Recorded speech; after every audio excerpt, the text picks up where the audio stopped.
Իսկապես կարող եմ մեկ հանգամանք ընդգծել, քանի որ բացահայտվել է նաև, որ պետք է իմ թեկնածությունը որպես ազգային ժողովի նախագահի տեղակալի ևս քննարկվի, վստահաբար ներկա կլինեմ բոլոր ելույթների ընթացքում, դրանք ինձ լինեն դուրեկան, լինեն տհաճ, քավլիցի։ Ինչի համար եմ դա ասում, ոչ թե որպես սուբյեկտիվ պատկերացում, այլ որպես ազգային ժողովի, որպես ինստիտուտի նկատմամբ վերաբերմունքի ընդգծում։ Հետաքրքիր հանգամանք է, չէ՞, մենք խորհրդարանական կառավարման համակարգը որպես մոդել որդեգրած երկիր ենք, եւ այդ իմաստով այս ամբիոնը, այս նիստերի դահլիճը ամենամեծ պատասխանատվությունը պետք է կրի։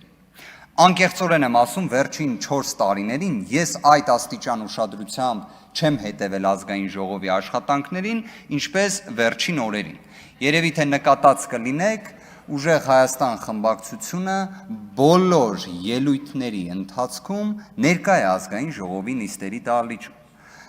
Դրանով ինչ ենք ուզում մեր հանրությանը, մեր հայրենակիցներին փոխանցել։ Սա ի դեպ հենց օբյեկտիվորեն գաղտնազերծեմ այս հանգամանքը, մեր խմբակցության ղեկավարի դիրքորոշումն է, որն էլ խմբակցության կողմից ամբողջությամբ կիսվում է, որովհետև երևի թե մեր հանրությունը իսկապես պետք է որակապես այլ մթնոլորտ եւ միջավայր տեսնի։ Գիտեմ շատ խոսվեց խոսույթի մասին եւ այլն, շատ հարցերի պատասխանը միշտ լինում է օրենքներում։ Օրինակ ազգային ժողովի կանոնակարգ սահմանադրական օրենքը արգելում է վիրավորական արտահայտություններ այս ամբիոնից հնչեցնել։ Ընդհանրապես արգելում է։ Ընդհանրապես մեր օրենսդրությունը արգելում է վիրավորանքը։ Այլ հարց դրա համար քրեական պատասխանատվություն չկա, բայց այն որպես երևույթ արգելված է։ Եկեք բոլոր դեպքերում, քանի որ շատ խոսվեց Հայ փոստի մասին, որը բնավ ազգային ժողովի նախագահի տեղակալի թեկնածուի հետ դասական իմաստով այս ընտրության առնչություն չունի, բայց հանրային դիսկուրսում գտնվող հարց է։ Եկեք հարցը այսպես ձևակերպենք. արդյոք պետությունը լավ կառավարիչ է, թե ոչ։ Արդյոք պետական պաշտոնյաները մասնավոր ոլորտին վերաբերող ծառայությունների տեսանկյունից լավ կառավարիչ են, թե ոչ։ Միջազգային փորձը օրինակ այս հարցին ուղիղ պատասխան է տվել, որ ոչ, լավ կառավարիչ չէ։ Ավելին, միջազգային փորձը ասում է, որ այդ ամենից իրապես կոմունիզմի կամ կարմիր գույնի մշակույթի հոտն է գալիս։ Հիմա ոնց է ստացվում, որ Հայաստանի Հանրապետությունը սրընթաց այդ ուղղությամբ է գնում։ Կամ կառավարիչներ են նշանակվում պետության կողմից, կամ պետությունը փայատեր է դառնում հիմնարկներում։ Այս մոդելը որտեղից է վերցվել, օրինակ ասում են, չէ, միջազգային լավագույն փորձն, international best practice, հա։ Այդ որտեղից է գալիս, օրինակ մի հատ կասեք ինձ եվրոպական ժամանակակից մի երկիր, օրինակ Շվեդիան, որը ամեն կերպ ուզում է մասնավոր ընկերություններում փայաբաժին ունենա։ Ոնց որ չի լինում, չէ՞, բա ինչի է Հայաստանի Հանրապետությունը սրընթաց այդ ուղով գնում։ Կարծես թե պատգամավորներից մեկը մի դիրքորոշում ներկայացրեց, ասեց, բա Հայ փոստը ի վերջո պետության սեփականությունն է, հետևաբար ծառայությունները պետք է լինեն շատ լավը, հետևաբար վարձատրությունն էլ պետք է լինի շատ բարձր։ Այս ֆորմուլան շատ հետաքրքիր է, իրականությանն էլ մոտ ի դեպ։ Իսկ ասեք ինձ կառավարիչներին ներկայացվող պահանջները որոնք են, չափորոշիչները որոնք են։ Օրինակ ազգային ժողովի падգամավոր կարող է լինել X, Y պահանջներին համապատասխանող անձը։ Իսկ ասեք այդ պետության լավ որակյալ ծառայություն եւ բարձր վարձատրություն ենթադրող անձանց նշանակման չափանիշը որն է։ Եթե անկեղծ լինենք հարգելի գործընկերներ մեր հայրենակիցների հետ, դուք այլևս վերջին տարիներին բացահայտել եք դրա չափանիշը։ Դա մեկն է, քաղաքացիական պայմանագրի անդամ լինելը կամ փոխկապակցված լինելը։ Ես հասկանում եմ ձեր գործընկերն է, բայց խնդրում եմ ասեք, Ռոմանոս Պետրոսյանի ի վերջո մասնագիտական կարիերայի տեսանկյունից որն էր այն չափորոշիչը, ըստ որի դուք գնահատեցիք, որ հենց ինքը կարող է լինել լավագույն կառավարիչը հեծի։ Դեռ ի վերջո ես վստահ եմ կլինի անկախ աուդիտ, մեկը իդեպ առաջարկեց, որ խորհրդարանական վերահսկողական գործիքները իրացվեն բարձելու համար արդյունավետությունը, բա որ բարձվի արդյունավետությունը լավը չէ, այդ ժամանակ ինչ ենք ասելու, իդեպ դուք ինչ եք ասելու, բայց ինչ որ իմաստով մենք ինչ ենք ասելու, որովհետև այդ ամենից տուժողը մեր հասարակությունն է։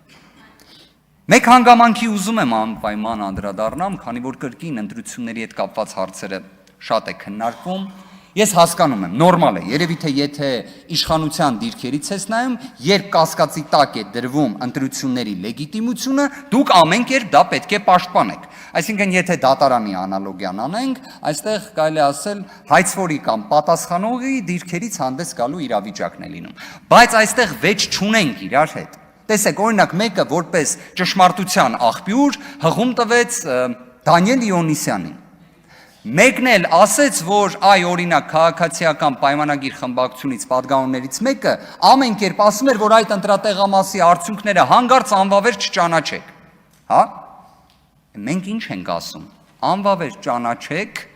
դրան հետևանք կա, այն է ըստ ընտրական օրենսգրքի վերաքվյարկություն,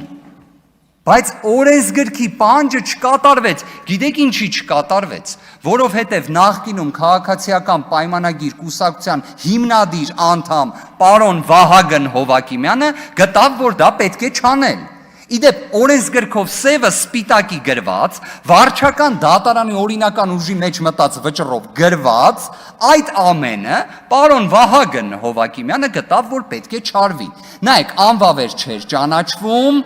ստեղ կար եւս մեկ խմբակցություն։ Անվավեր ճանաչվում էր, լինում էր վերաքվյարկություն, բայց ըստ պարոն Հովակիմյանի դա լինելու էր տակտիկական քվյարկություն, որի արդյունքում լինելու էր մեկ այլ խմբակցություն եւ մեկ խմբակցություն չէր ունենալու 3/5-ը։ Հիմա այս ռեբուսը ոնց նայում ենք, հարգելի գործընկերներ, սիրելի հայրենակիցներ, շահում է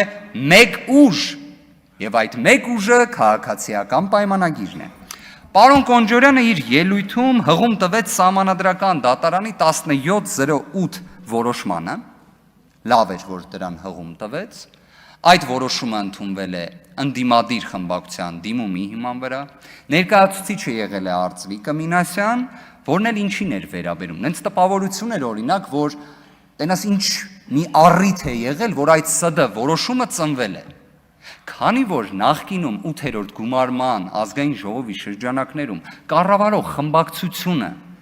փաստացի խոչընդոտել է ընդդիմադիրներին վերապահված մշտական հանձնաժողովների նախագահների փոխնախագահների,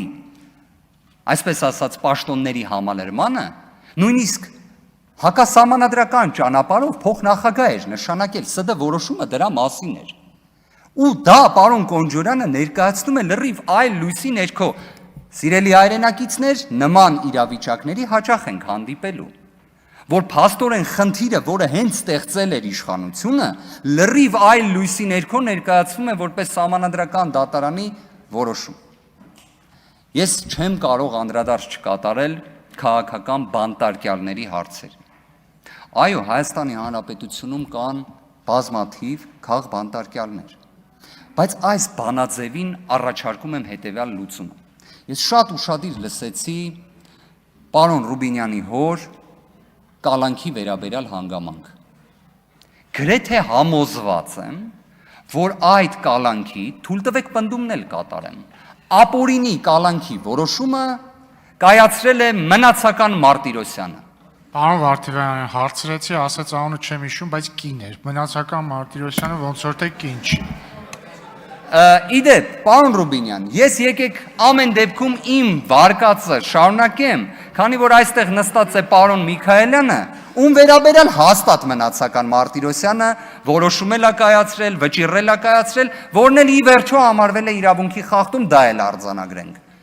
Մնացական Մարտիրոսյանը, սիրելի հայրենակիցներ, 2018 թվականից հետո ամենից բարձր պաշտոններն է զբաղեցնում դատական համակարգում, ամենից շատ կալանքի որոշումներն է կայացնում Հայաստանում,